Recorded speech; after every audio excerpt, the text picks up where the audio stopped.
Við erum stödd hérna hjá Sigasi í Þjóðolsaga, bónda með meiru. Hvað nú að styttast í keppnistímabili, meistaradeildin og þetta verða klár? Maður náttúrulega aldrei klára fyrir að það bara brestur á.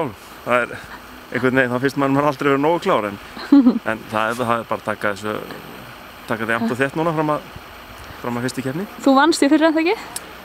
Jú, fjórðunginn, já. Já, ætlarðu Og, já, deildina. Já. Ætlarðu, það dugir ekkert minna núna, er það? Nei, maður stefnir alltaf að vinna. Já. Og sami hestakostur, ertu með eitthvað nýtt? Það er svona, já, stórun hluta allavega. Svo á maður eftir að færa yfir þetta meira þegar nálgast svona hvað verður. Já.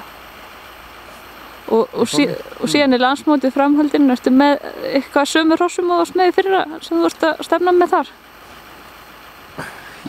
Já, eitthvað, en svo náttúrulega verður það líka að koma ungkross og búin að vera frumtemja mikið í haust og það er vonandi eitthvað sem að ungir efnilegir hestar sem að Þetta slá í gegn? Já, það er aldrei að vita. Nei, en er ekki stemning í þólki bara? Mér finnst þetta að vera mikið jákvæðri stemning og vonandi er þetta svona lifna svolítið yfir þessu. Það er ég vil ekki trúa öðru. Já, og hvernig er búið að vera sala hjá þér í haust og... Það er alltaf búið að vera dauf sala með það sem maður hefur verið að selja áður. Já.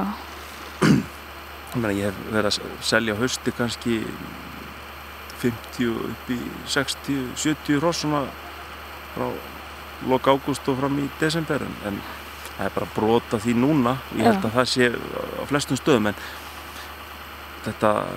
það er samt að lifna yfir þessu, það er engin spurning. Það er búið að vera heilmikið að byrja að róla í gang núna. Já.